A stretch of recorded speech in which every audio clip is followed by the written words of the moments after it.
Good morning, friends. Welcome back to my YouTube channel Next Gen Learn. We are done with the Grade 8 Geography chapter series. Today we are going to start Grade 9 Geography chapter 1 India size and location. I'll share my screen. It's a PPT. You can get that PPT link from the description box. There's a feedback form also. If you have any query, you can fill that feedback form and soon I'll get in touch with you. Okay. And if you like the video, understand the topic very well, please subscribe my channel for more videos to make your learning easy and simple. So let us start the chapter without wasting a single moment.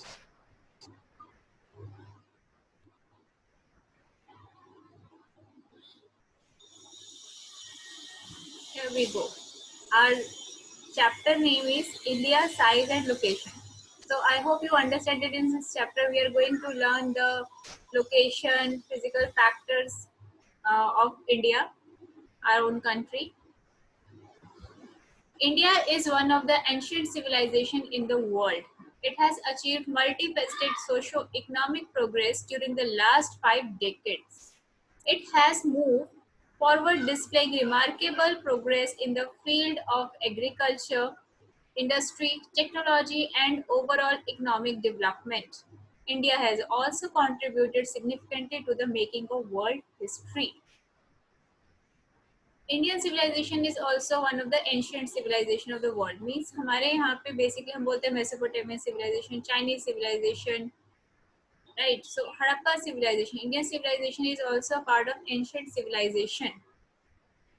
पिछले 5 decades में, means decades क्या होता है, 10 year का time period, 5 decades means 50 years, means last 50 years India ने बहुत ज्यादा progress किया है. कहाँ कहाँ पे इंडस्ट्रीज में लेवल में, एग्रीकल्चर, टेक्नोलॉजी, तो हम बोल सकते हैं ओवरऑल इकोनॉमिक डेवलपमेंट इंडिया का इन लास्ट 50 ईयर्स में बहुत हुआ है. अब हमारी कंट्री आप बोल सकते हो अंडर डेवलप्ड कंट्रीज में नहीं आती. Now it comes in the category of developing countries and we have to make it a developed country.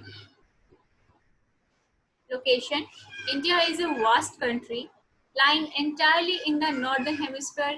The mainland extends between latitude 8 degree 4 minute north and 37 degree 6 minute north, and longitudes are 68 degree 7 minute east and 97 degree 25 minute east. So students, here I just want to tell you that you have to learn these geographical extension of our country. It's very important. It can come in a objective questions. आपको ये latitude और longitude का जो extension है वो याद रखना होगा because ये fixed है, इसमें कोई changes नहीं है. आप अगर इसे याद रखोगे so it helps you to score good marks at least in the objective questions जहाँ पे chance बहुत कम होते हैं marks negative marking के. Tropic of Cancer 23 degree 30 minute north divides the country into almost two equal parts. Tropic of Cancer जो India से cross होती है, लैटिट्यूड जो है हमारा, ये हमारी कंट्री को दो पार्ट्स में डिवाइड करती है. To the southeast and southwest of the mainland lie the Andaman and Nicobar Islands and Lakshadweep Island in Bay of Bengal, Arabian Sea respectively. Find out the extent of these groups of islands from your atlas. You have to find out the extent of these islands. Andaman and Nicobar Island, Lakshadweep island. Andaman and Nicobar island हमें कहाँ दिखाई देता है, Arabian सी में. और Lakshadweep island कहाँ दिखाई देता है, Bay of Bengal. Southernmost point of Indian land is known as Indira Point, which got submerged under the sea water in 2004 during the tsunami. Did you know this fact? India का जो main land है वो basically Indira point तक था, जो कि कहाँ पर दिखाई देता है हमें, अंडमान एंड निकोबार आइलैंड के लास्ट पॉइंट जो था. ठीक है, बट वो ड्यू टू 2004 सुनामी की वजह से वो अब पानी के अंदर सबमर्ज हो गया है, मतलब पानी के अंदर ही पूरा का पूरा चला गया है. Size: land mass of India has an area of 3.28 million square kilometer. India's total area account for about 2.4% of the total geographical area of the world. India का जो टोटल लैंड एरिया है this is 3.28 million square kilometre, इसे भी आपको याद रखना है. Sir total area, India का जो टोटल एरिया है वो पूरी दुनिया का 2.4% है only, and India is the 7th largest country of the world. Population wise it is second largest. India has a land boundary of about 15,200 kilometer and total length of coastline of mainland including Andaman and Nicobar and Lakshadweep is 7,516.6 kilometre. तो India का जो land boundary है वो है 15,200 kilometre और coast lines जो कि अंडमान और निकोबार लक्षद्वीप के एरिया इंक्लूड करके आती है वो है 7,516.6 kilometre. Again you have to learn this number in an accurate form.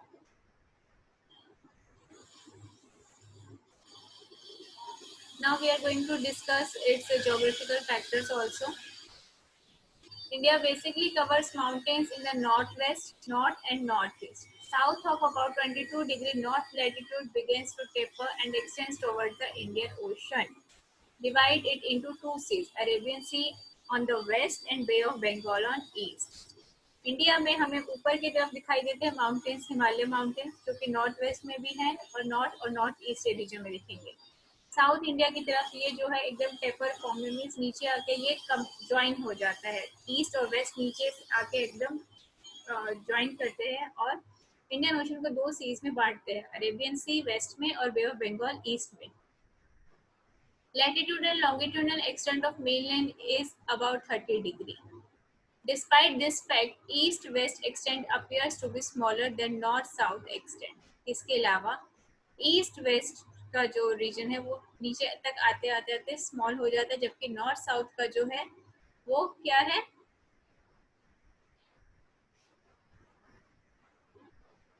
उतना स्मॉल नहीं है जितना कि हमारा ईस्ट-वेस्ट हो नीचे आते आते जो है स्मॉल हो जाता है।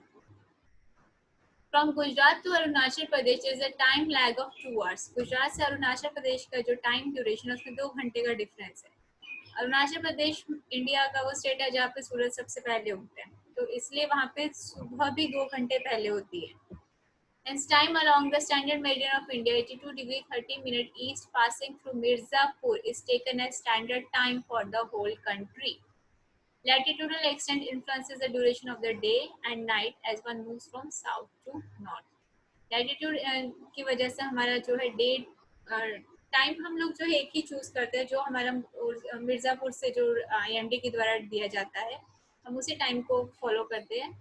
बट हम बोल सकते हैं कि यस लैटिट्यूड जो है उसका असर हमारा पड़ता है डे और नाइट के टाइम पे साउथ से नॉर्थ की तरफ, साउथ से north, okay, not from north to south.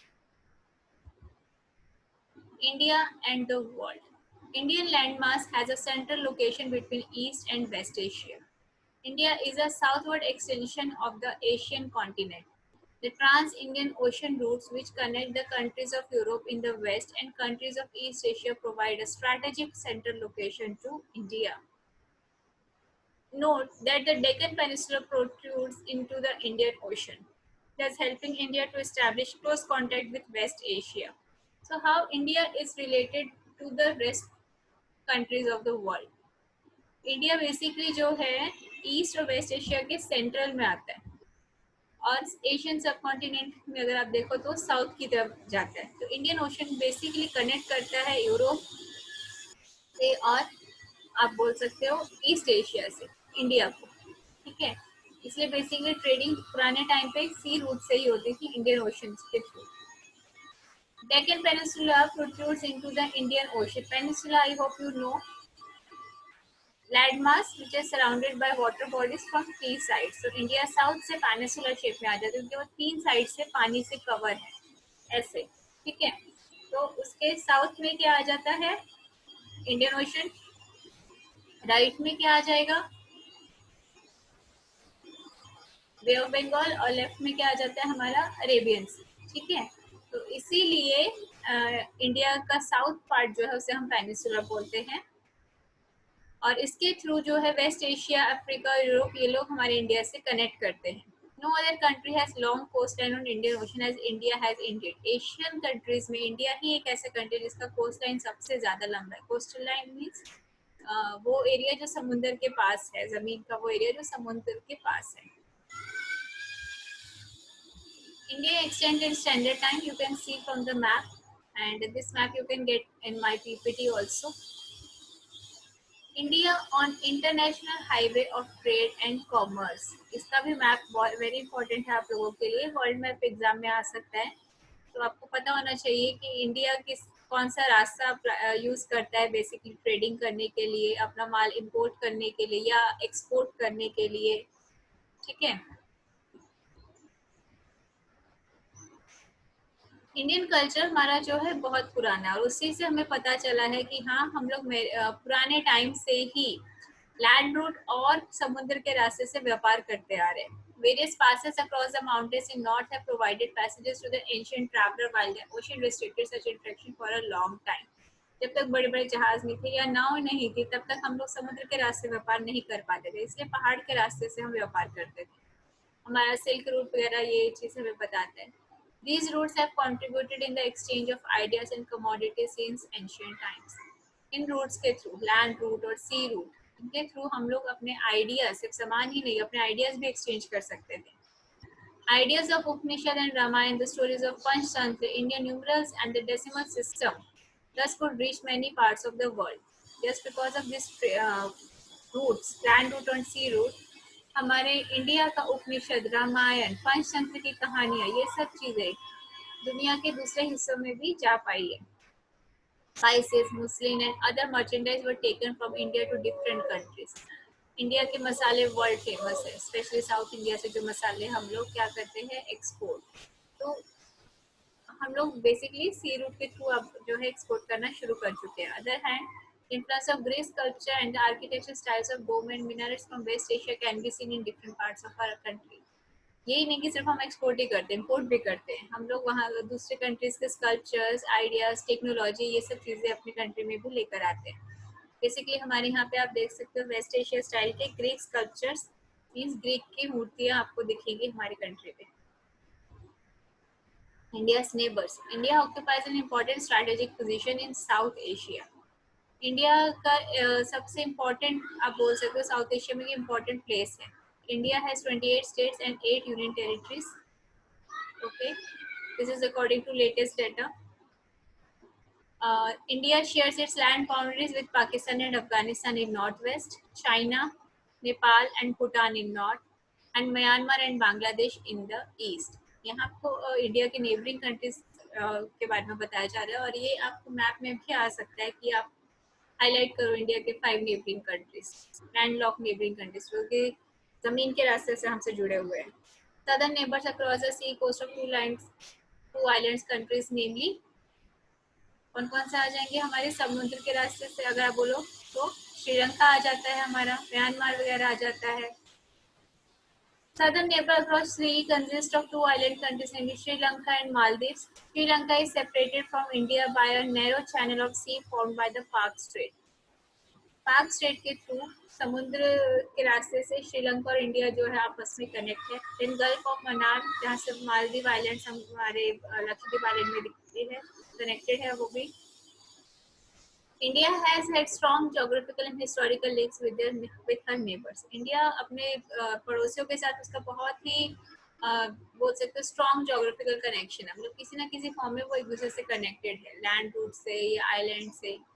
Look at the physical map of Asia in your atlas and note how India stands apart from rest of Asia. Physical map अपना लेके बैठिएगा और check कीजिएगा कि India बाकी Asiatic countries से कैसे connected है या सेपरेट है, कौन सा रूट उनके लिए बेस्ट है, लैंड रूट या सी रूट अपने आइडिया शेयर करने के लिए या अपना माल इंपोर्ट एक्सपोर्ट करने के लिए। मैप में भी आप देख सकते हैं Indian adjacent countries, landlock countries आपके पास एग्जांपल है जब Pakistan, Afghanistan, China, Nepal, Bangladesh, Bhutan, Myanmar, because ये सब लैंड के पास से हमारे यहाँ पे कनेक्टेड है, जुड़े हुए हैं। नीचे जाएंगे तो हमें दिखेगा श्रीलंका जो कि सी रूट पार्क स्ट्रेट से कनेक्टेड है, और थोड़ा और नीचे जाएंगे लक्षद्वीप के साउथ में हमें मालदीव आइलैंड दिखेगा। तो चैप्टर बहुत छोटा था। I hope you understood the chapter. Still, if there is any query, please connect with me through the feedback form or through the comment box. Keep subscribing my channel for such more interactive videos. Thank you so much.